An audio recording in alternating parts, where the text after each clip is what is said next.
Assalamualaikum warahmatullahi wabarakatuh.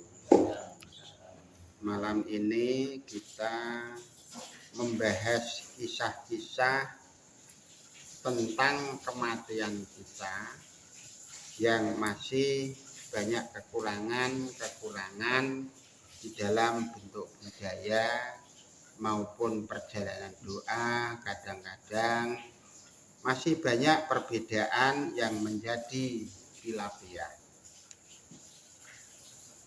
Ini menurut orang awam, bukan orang pinter, bukan ahlinya. Ini untuk kisah pembekalan orang yang sedang meninggal. Sebenarnya orang yang sedang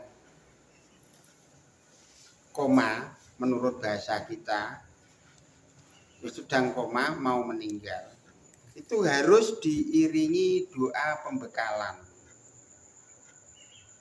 Kita tidak hafal doa pembekalannya, tapi tentang rumusan yang harus dibacakan bagi keluarga kita yang baru akan meninggal atau setelah meninggal, itu sebenarnya yaitu harus dibacakan rumusan la ilaha illallah. Sebab apa? Rasulullah menuntun orang yang meninggal, sebaik-baiknya meninggal itu yang bisa terucap kalimah la ilaha illallah. Aku sendiri tidak tahu apa maknanya. Tapi kita tahu karena kita belajar dari Sunan Bonang. Dia pernah mengajar secara langsung, yaitu adalah rumusan kalimah la ilaha illallah. Itu jumlahnya ada 49 ayat. Kalau surat dibanding suratnya ayat. Terus semuanya itu menuju surga. Ayatnya jumlahnya 343, itu jumlah ayatnya. Terus suratnya jumlahnya 49. Semuanya itu menerangkan surga. Nah, itu untuk pembekalan dibaca untuk pembekalan orang yang sedang sakaratil maut. Intinya seperti itu. Jadi kita harus ada doa pembekalan supaya dia itu apa? Ingat kisah dari 49 semuanya itu menuju surga. Tidak ada yang menerangkan tentang khilafiyah. Nah, itu namanya ayat pembekalan. Ucapannya, kalimahnya la ilaha illallah. Tapi isi di dalam kandungan la ilaha illallah itu ada 49 surat. Jumlahnya 343 ayat, semuanya menerangkan tentang surga. Itu namanya pembekalan. Kalau setelah dikubur di alam kubur sana, sebenarnya itu dibikin talqin. Sebab apa? Orang yang meninggal sebelum diadzani di dalam lubang cepuri itu masih bisa mendengarkan kayak orang hidup. Sebab apa? Dia yang mati itu baru nyawone. 7 rangkaian kijab itu yang pergi baru tingkatan nyawa. Dia masih bisa mendengarkan, ditalkin, dan mendengar tangisan seluruh keluarga itu masih nyambung. Maka di dalam ajaran wali-wali luwah yang diberikan kepada kita semua, arahnya seperti itu. Kalau talqin sebenarnya sebelum diadani, sebenarnya adzan di dalam kubur itu untuk memisahkan antara roh dengan si mayit. Maka sebelumnya diadzani itu diberi pesan-pesan, diberi rumusan talqin. Yang pertama adalah 7. Terus yang kedua yaitu adalah talqin yang berjumlah 49 ayat. Kalau di sini semua ada contohnya, ini cukup komplit 49. Jadi tidak semudah itu. Juga benar ditalqin 7 jenis, itu 7 pertanyaan benar, itu untuk talqin awal. Dia masuk alam kubur.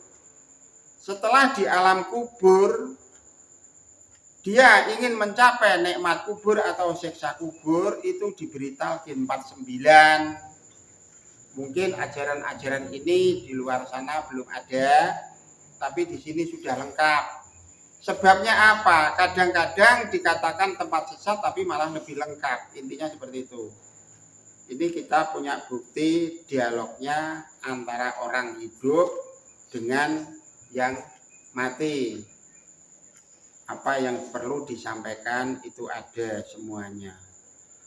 Nah, pelajaran-pelajaran seperti ini, kisah-kisah seperti ini masih jauh diketahui oleh orang banyak.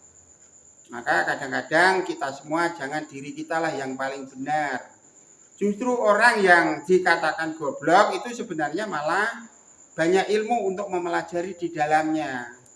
Intinya kita harus kerjasama, saling toleransi, paham satu dengan paham lain.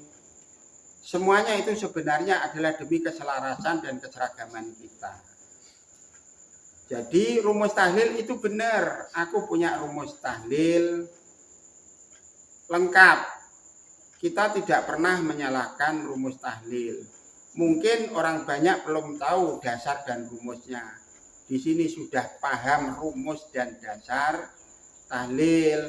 Sebenarnya ditahlilkan itu setelah dimakamkan. Baru ditahlilkan. Tapi kadang-kadang baru meninggal sudah dibacakan tahlil. Sebenarnya sudah dimakamkan baru ditahlilkan. Sampai seterusnya doa-doa dan seterusnya. Diberi bacaan-bacaan kataman Al-Quran dan seterusnya. Itu setelah dimakamkan. Yang paling tepat yaitu adalah tepat 40 harinya itu diberi bacaan Al-Quran penuh.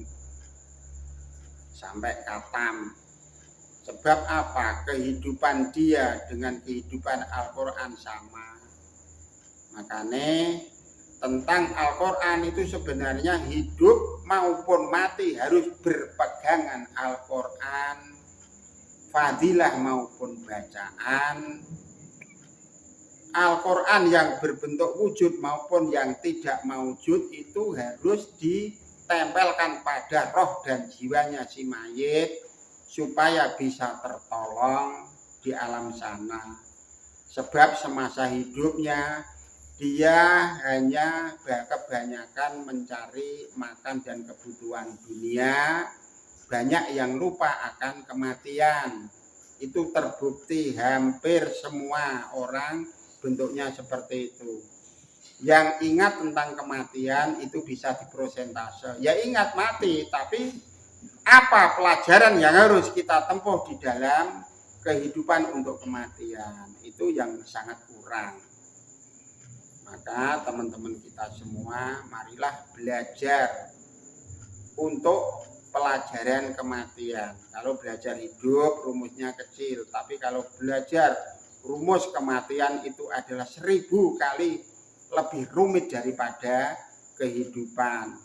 Makanya jangan sekali-kali kita merendahkan perjalanan kematian. Justru 1000 kali lipat lebih rumit, lebih penting. Di muka bumi itu juga penting, tapi hanya sarana kecil. Semuanya akan hangus. Semuanya itu bentuknya semu. Semuanya tidak ada yang abadi. Itu perbuatan kita di muka bumi. Semuanya bentuknya hanya sarana. Nanti dalam waktu-waktu yang berbeda kita akan jabarkan tentang talqin 7 dan talqin 49, rumus tahlil dan dasar-dasarnya. Intinya pelajaran di sini sangat menghormati budaya-budaya yang sudah ada. Kita tidak meninggalkan budaya-budaya yang sudah ada, melainkan malah dipelajari rumus dan dasarnya. Sebab di sini tidak mengajarkan sistem ikut-ikutan, budaya warisan, Islam warisan. Kita gali yang sebenar-benarnya supaya iman kita itu ada nilai akhiratnya. Kalau kita hanya sebatas ikut-ikutan sesuai dengan lingkungan, sesuai dengan tetangga dan keluarga, itu kurang berbobot. Seperti kita beriman, kalau tidak ada setan yang mengganggu pada roh dan jiwa kita, imannya enteng, ringan. Karena iman kita sudah diuji 1000 iblis, ternyata imannya masih bagus. Nah, itu namanya iman yang berbobot. Kalau iman yang tanpa diuji, sebatas ikut-ikutan, itu nilainya kecil. Mari teman-teman kita semua, jangan sampai belajar agama dalam bentuk ikut-ikutan, dalam belajar budaya hanya sebatas ikut-ikutan, baru tahu ikut saja sudah pamer. Nah, itu kita yang tidak pas. Di sini harus digali rumus dan dasarnya. Kenapa menjadi rumusan 1000 ayat untuk doa orang meninggal, menjadi rumusan la ilaha illallah tidak hanya sebatas kalimat, semuanya harus digali sedalam-dalamnya, tidak boleh hanya sebatas mendengar dan ikut-ikutan. Marilah teman-teman kita semua belajar urusan akhirat dengan benar. Saya kira cukup sekian, semoga bermanfaat bagi teman-teman kita semua.